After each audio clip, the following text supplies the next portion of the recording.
Dear students, welcome back to English for Today class, Standard 7.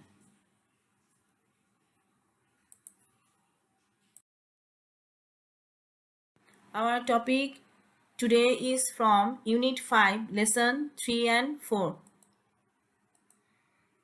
Today we will learn about a great woman who, despite being blind as well as deaf, learned to communicate and lived a life devoted to helping others, especially the disabled people. Yes, it is Helen Keller. Helen Adams Keller was an American author, political activist, and lecturer. She was the first deaf-blind person to earn a Bachelor of Arts degree. She was also a great humanitarian who deeply cared for the people who were sick and injured and also could not use a part of their body. Helen Adams Keller was born in Tuscumbia, Alabama on June 27, 1880. Her parents were Captain Arthur Henry Keller and Catherine Adams Keller. Her family was not rich and its main source of income was cotton plantation. Helen was quite healthy when she was born, but in 1882 she had a high fever and she became blind, deaf and dumb. At that time, her father was a newspaper editor. He told Alexander Graham Bell about Helen. Bell, the inventor of telephone, was working with deaf children that time. Alexander Graham Bell later met Helen and her parents. He suggested Perkins School for the Blind in Boston for Helen. Bell advised Mr. Keller to get in touch with Michael Anagnos, the director of the Perkins School Institution for the Blind in Boston, Massachusetts. Captain Arthur went to Michael Anagnos, the then director of the school.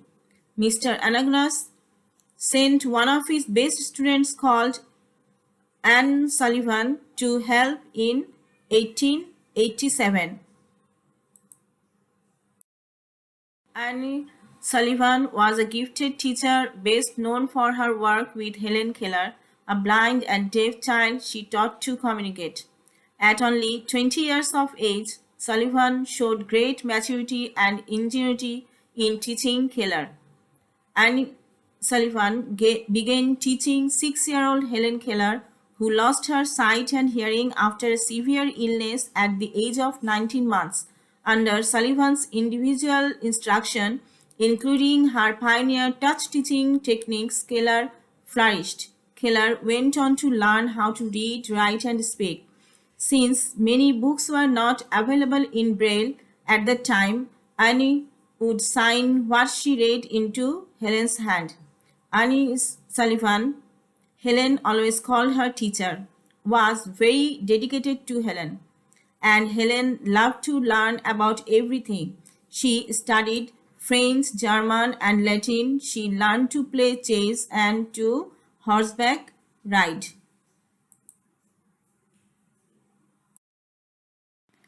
In 1890, Helen started her formal education. She attended the Horseman School for the Deaf in Boston, Massachusetts, where she took speech classes. She continued her education studying both general academics and communication at a school for the deaf in New York City. Helen learned to speak and spent much of her life giving speeches and lectures. She would read people's lips with her hands in order to hear what they were saying. She was also able to communicate through Braille and by reading sign language in her hands. When Helen was 13, Helen and Annie moved to New York City. There, Helen attended the Wright Emerson School for the Deaf. She was the only student who was deaf and blind in class. Annie read everything and signed what she read into Helen's hand. Helen devoured information and became able to communicate with other adults and children. She was even learning how to speak. There she worked to improve her communication skills and studied regular academic subjects. Helen gradually made up her mind to attend college. When Helen was 16 years old, she went to Cambridge School for Young Ladies. Sullivan attended all of Keller's classes and used the manual alphabet to share the lectures with Keller. With the help of her teacher Annie Sullivan, Keller learned the manual. Sullivan also taught Keller how to read Braille and typing, and also to print. Keller then spent a year at the Cambridge School for Young Ladies to prepare for Redcliffe College. In the pictures, we can see Helen Keller reading in Braille system. Dear students, I think you all are confused about what is Braille.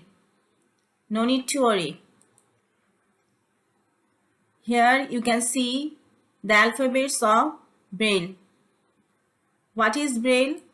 Braille is a system of reading and writing by touch used by the visually impaired or blind. It consists of arrangements of dots which make up letters of the alphabet, numbers, and punctuation marks. Many blind people read specially printed books using the Braille system, developed by a French boy named Louis Braille in 1884. He himself was blind. In the picture, you can see Louis Braille and his invention.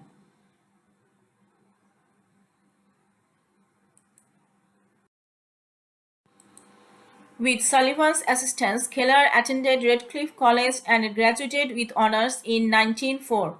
Helen also learned her typing. Annie Sullivan was always with her for help. She sat by her in the class and interpreted lectures and texts.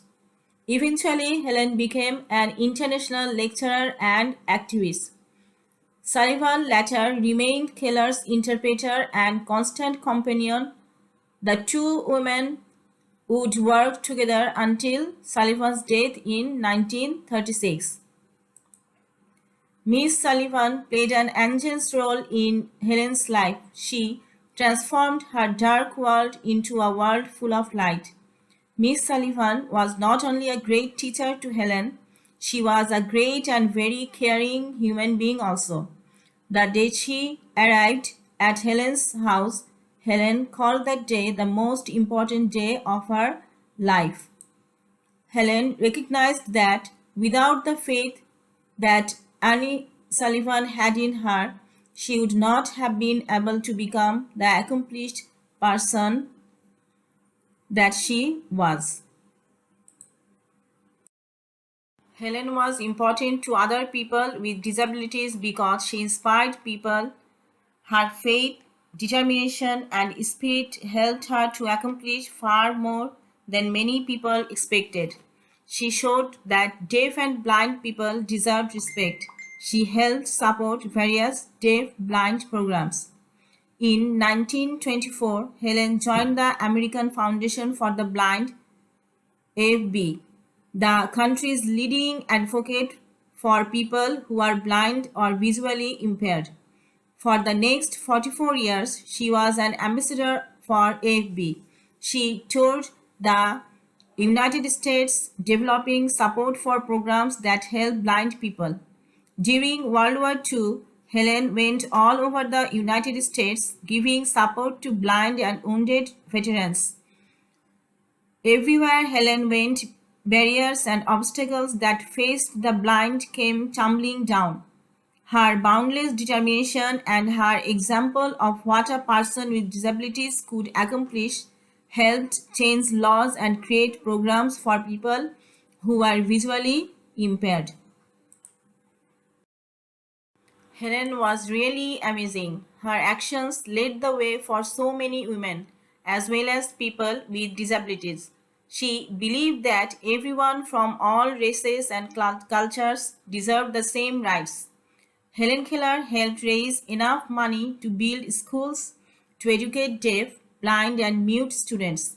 She wrote books to tell blind, deaf, and mute people that they are just ordinary people. She wrote books to tell people not to tease or hurt people who had disabilities because they were not any different from them. Helen made sign language better and easier to understand by redoing it using her own ideas. If it were not Helen Keller, deaf and blind students would not have as much education as they do today. Helen's life was so different from others, but she accomplished so much. With the help of Annie Sullivan, Helen wrote her first book, The Story of My Life. Keller wrote a total of 12 published books and several articles. This great lady died in her sleep on June 1, 1968, just a few weeks before her 88th birthday. Lastly, we can say Helen Adams Keller was a great humanitarian and activist with a spirit of determination that served as an advocate for people with disabilities for generations to come. Helen triumphed over adversity and dedicated her life to helping others. Her legacy and beautiful spirit will never be forgotten. Dear students, next there will be 2 video clips for you. Let us have a look on them.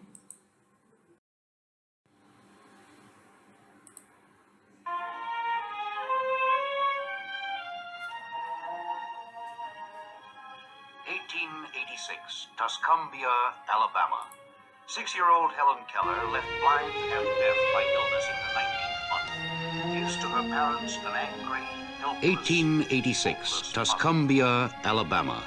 6-year-old Helen Keller, left blind and deaf by illness in her 19th month, is to her parents an angry, helpless, hopeless puzzle. A 6-year-old phantom, lost in an angry, dark, and silent world. Feeling her way through familiar surroundings, she lashes out wildly at anything unexpected. A 6-year-old phantom, lost in an angry, dark, and silent world.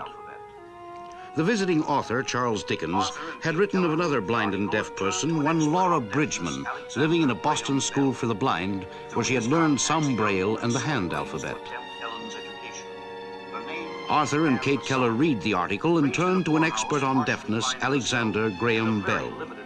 Through his contacts, a young woman soon agrees to attempt Helen's education. Her name, Anne Sullivan. Raised in a poor house, partially blind herself, and of very limited education, she meets a pupil who would challenge any teacher. Who begins her life with Anne on a note of strenuous disobedience.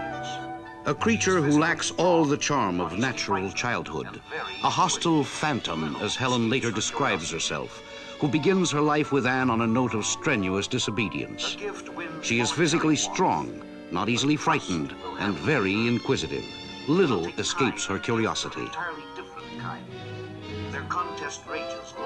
A gift wins momentary warmth, but trust will have to be earned. It will take time and gifts of an entirely different kind. Their contest rages locked away from the rest of the family. Simple acts of discipline, such as the folding of her table napkin, are learned only after long physical brawls. The reward, the door to the family unlocked. But Anne also unlocks a more crucial door, the manual alphabet. Pressed into Helen's palm, the finger letters at first seem only a game. A, B, C, D, E, F. Then one fateful day their meaning comes springing from a simple act. At the pump, the cold, fresh water suddenly stirs in Helen some long buried association. And startled, she reaches out a questioning hand. Intuitively, Anne senses an opportunity and presses into Helen's hand the spelling for water. And for the first time, the finger game has meaning. Helen repeats the letters. R. W. Things have names. A. From this day, her progress is rapid. T, excitement of communicating with others, E, she works hard at handwriting. R. Sends notes Things to all her have family names. and friends. By the age of 8, she is From this qualified to day, wear her hands progress is full. rapid. Happy in the excitement of communicating with others, she works hard at handwriting, sends notes to all her family and friends. By the age of 8, she is qualified to enter Anne's own school, Perkins Institute for the Blind, in Boston.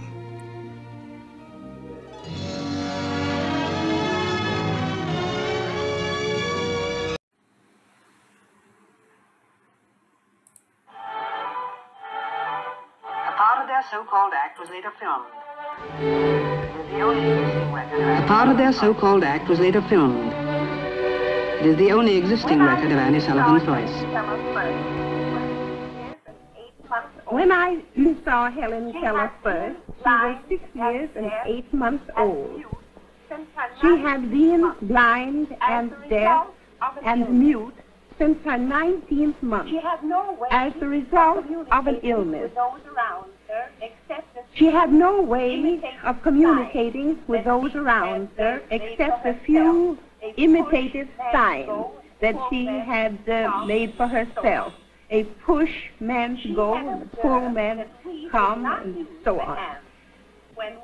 She had observed that we did not use the hands when we were talking to each other. And I let her see, by putting her hand on my face, how we talk with our mouths. She felt the vibration of the spoken word. Instantly, she spelled, "I want to talk with my mouth." That seemed impossible.